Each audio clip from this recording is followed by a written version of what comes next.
Perkenalkan, kami dari SGDB 1 sekarang akan menjelaskan tentang status ulcer.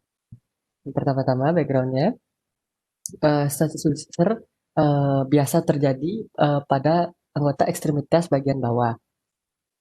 Dan kejadian ini sering terjadi pada usia-usia yang sudah mulai usia lanjut. 1% sampai 3% eh, keadaan ini bisa terjadi kepada orang-orang yang berusia 65 tahun atau lebih. Dan 36% dari keabnormalitasan vena berkontribusi kepada kejadian ini. Perkenalkan sebelumnya, nama saya Daniel Gunawan dengan 3 digit terakhir 151. Definisi dari stasis ulcer sendiri mengutip dari American Venous Forum adalah ketebalan kulit yang paling sering terjadi di bagian pergelangan kaki yang tidak bisa sembuh secara sendirinya dan seringkali dikaitkan dengan chronic venous disease, di mana di sini lukanya bersifat kronik yang digambarkan dengan bentuk yang abnormal dengan batas-batas yang jelas. Seringkali stasis ulcer ini adalah kasus yang rekuren yang bisa terjadi beberapa minggu bahkan mungkin beberapa tahun. Baik, selanjutnya saya akan menjelaskan epidemiologi dari status ulcer sendiri. Jadi, status ulcer sendiri itu biasanya terjadi pada sekitar 1% dari seluruh populasi di seluruh dunia.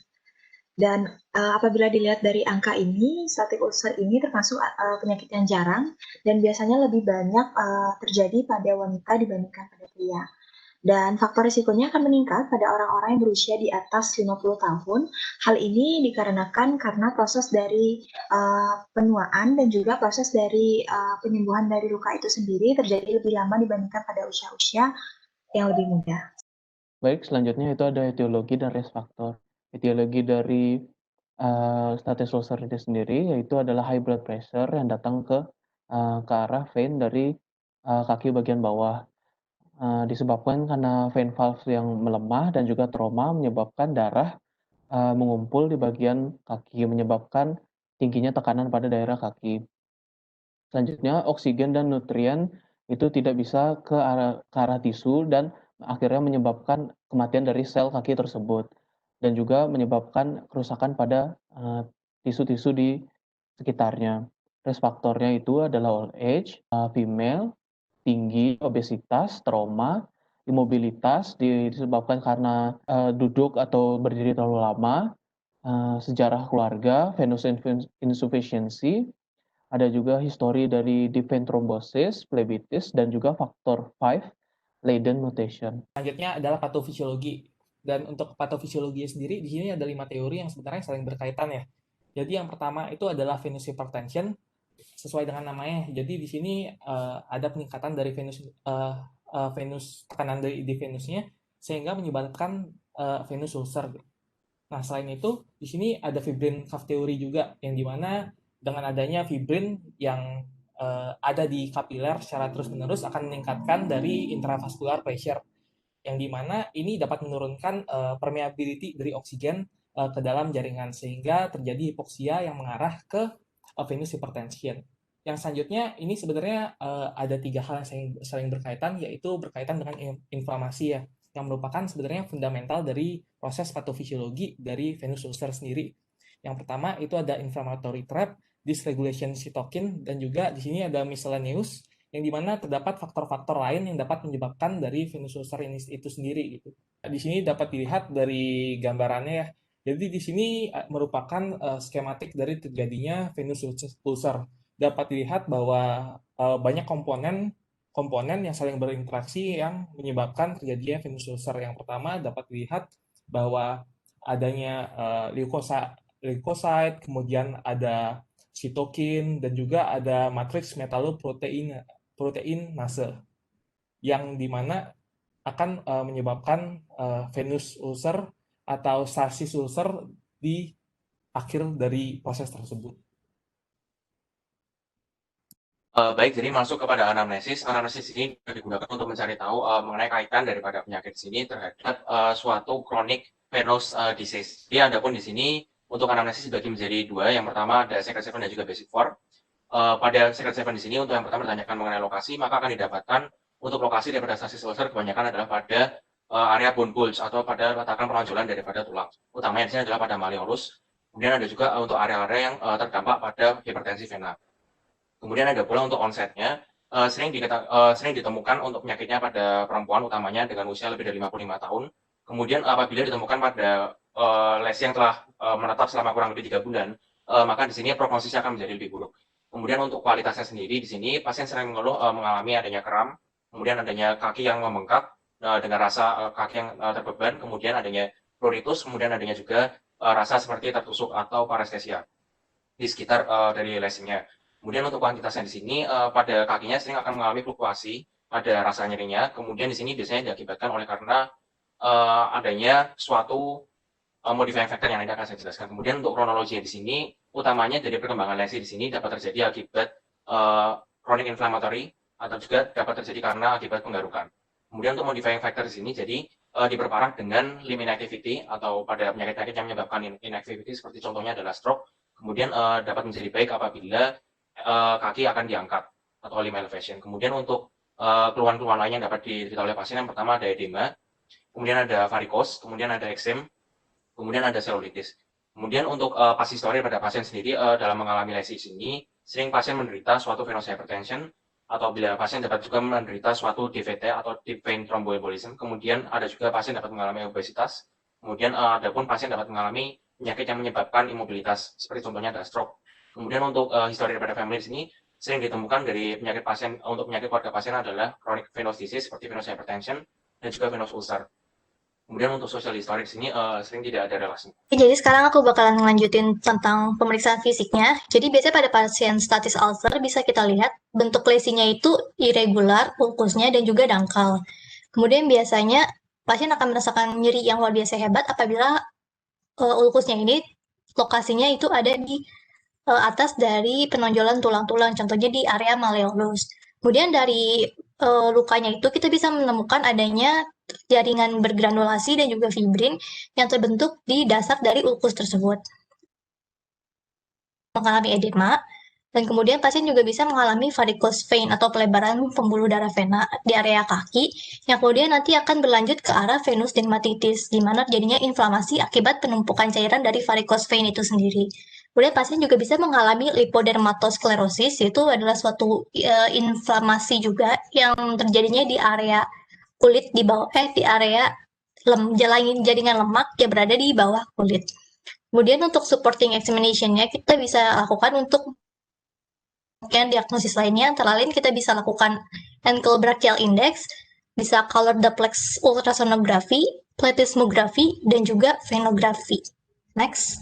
Sekarang saya akan menjelaskan tentang differential diagnosis. Jadi untuk differential diagnosisnya sendiri, yang pertama ada arterial leg ulcer, itu tuh terjadi karena suplai oksigen yang tidak mencukupi di jaringan. Jadi biasanya ini dipicu oleh adanya cedera atau injury, dan biasa terjadi adanya kerusakan pada kulit seperti abrasi ataupun kontusio yang mengawali. Kemudian yang kedua adalah diabetic leg ulcer. Ini terjadi karena adanya mikroangiopati diabetik yang menyebabkan adanya oklusi pada pembuluh darah kecil, biasanya di daerah ibu jari kaki, dan juga berujung pada nekrosis. Kemudian yang ketiga ada vasculitic leg ulcer, biasanya terlihat leukocytoclastic di daerah small vessel-nya, dan ini biasa terlihat adanya inflamasi dan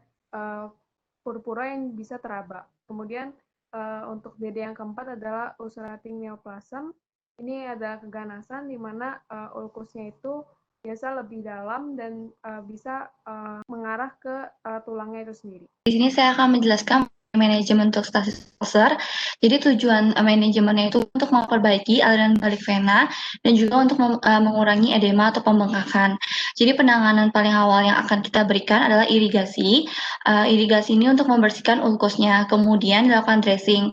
Nah, dressing yang diberikan di sini itu adalah dressing yang simple, yang murah dan juga sesuai dengan kondisi pasien. Kemudian untuk terapi topikal dan sistemik, jadi terapi topikal itu sebenarnya hanya digunakan untuk mencegah pertumbuhan mikroba wabah yang agresif dengan pemberian metronidazole. Sedangkan untuk pemberian sistemiknya itu untuk yang memperbaiki dari aliran darahnya digunakan pentosifilin 400 sampai 800 mg 3 kali dalam sehari selama 6 bulan. Kemudian untuk maintenance-nya yang paling sering kita gunakan adalah compression therapy, di mana yang kita lebih sering menggunakan yang Unaboots dan yang short stretch compression atau yang inelastic dibandingin yang long stretch compression. Kemudian untuk terapi yang paling efektif sebenarnya untuk stasis ulcer itu adalah kombinasi dari pentosifilin dengan compression therapy. Kemudian untuk elevasi dari kaki tersebut juga bisa membantu untuk mentreatment dari stasis ulcer. Selanjutnya adalah prognosis daripada stasis ulcer ini sendiri. Terdapat beberapa faktor yang mempengaruhi. Yang pertama adalah size atau ukuran daripada ulcers, di mana di sini terdapat presentase sekitar 70% daripada small ulcer dapat sembuh dalam waktu kurang lebih 12 minggu. Namun untuk ulcer sendiri yang memiliki ukuran lebih besar membutuhkan waktu yang lebih lama untuk sembuh secara optimal. Lalu selanjutnya adalah faktor history. Di sini kita dapat ambil contoh pasien yang mengalami diabetes memiliki survival rate yang lebih rendah dibandingkan dengan pasien yang tidak memiliki riwayat diabetes. Lalu selanjutnya adalah faktor treatment, yang mana di sini sudah disebutkan tadi bahwa salah satu manajemen yang mesti dilakukan adalah compression treatment, dan juga di sini ada Alker dressing, yang mana jika dilakukan secara tepat dan juga benar, maka terdapat persentase kurang lebih 70% Alkers ini sendiri dapat sembuh dalam kurun waktu kurang lebih 6 bulan. Baik, untuk komplikasi dari stasis ulcer, kita bisa suspek ketika pasien itu tidak responsif atau kurang responsif terhadap treatment dressing yang diberikan. Bisa juga terlihat seperti prolonged healing, di mana memang proses penyembuhannya lebih lama daripada secara umumnya. Kemudian untuk dalam kondisi ini, pasien disarankan untuk revisit, di mana pasien nanti akan didiagnosis atau mungkin dilihat apakah adanya komplikasi atau tidak. Untuk komplikasi yang paling sering adalah infeksi, di mana nanti mungkin ada tanda-tanda infeksi, mungkin seperti demam, tanda-tanda selulitis, atau mungkin ada peningkatannya suhu di bagian kulit, kemudian juga ada peningkatan rasa nyeri, atau mungkin juga adanya peningkatan eksudat atau juga ada malodor, dan mungkin ketika dicek lab adanya leukositosis yang mungkin menjadi tanda dari infeksi bakteri. Kemudian juga bisa juga terbentuknya jaringan granulasi yang berwarna seperti merah bata dan mudah pendarahan, atau mungkin juga ada terbentuknya jaringan nekrotik yang black spot. Dan juga bisa kita lihat dari pemeriksaan fisiknya apakah lesi tersebut meluas atau mungkin ada ulkus baru. Itu bisa kita curigai adanya komplikasi infeksi, di mana akan lebih sarankan pasien untuk dilakukan swab dan kemudian akan dikultur untuk melihat dari mikroorganismenya apa. Kemudian untuk secara umum, expert menyetujui untuk komplikasi ini diberikan dari sistemik antibiotik. Tetapi jika memang tidak ada tanda-tanda systemic infection, maka bisa diberikan dressing yang mengandung antibiotik. Untuk kasus infeksi yang dibiarkan atau mungkin tidak dicek, maka bisa berkembang menjadi osteomyelitis yang merupakan kondisi yang berat. Kemudian jika memang ada prolonged healing yang terlalu lama, kita bisa curigai juga adanya malignancy, walaupun jarang, tetapi untuk tumor-tumor yang berkembang atau mungkin develop untuk menjadi ulkus cenderung untuk lebih agresif. Baik, untuk menutup presentasi ini, saya bacakan kesimpulan yang kami sampaikan, bahwa status ulcer itu merupakan kondisi yang sering terjadi pada jantung bawah. Di sini disebabkan oleh adanya tekanan yang tinggi pada aliran darah yang memasuki ke vena. Untuk risk factor sendiri, di sini ada banyak risk factor seperti misalnya perempuan, obesitas, tinggi, dan lain sebagainya. Untuk fisiologi dari status ulcer, terdapat 5 teori yang berdasarkan patofisiologi yang berkaitan satu sama lainnya. Diagnosis dari status ulcer ini sendiri dapat ditegakkan dengan anamnesis dan juga physical examination. Ada beberapa yang memiliki kesamaan dengan status ulcer dengan differential diagnosis, seperti misalnya banyak tipe dari leg ulcer ataupun epithelioma. Untuk prognosis dari status ulcer ini sendiri tergantung dari kondisi pasien, namun output atau outcome dari status ulcer ini diharapkan adalah adanya kesembuhan dari ulkus itu sendiri. Untuk komplikasinya yang paling sering di sini adalah infeksi yang tentunya memerlukan penanganan yang lebih serius dan lebih lanjut lagi. Baik, demikian presentasi kami mengenai status ulcer. Saya tutup dengan Paramasanti, Om Santi Santi Santi Om, dan terima kasih.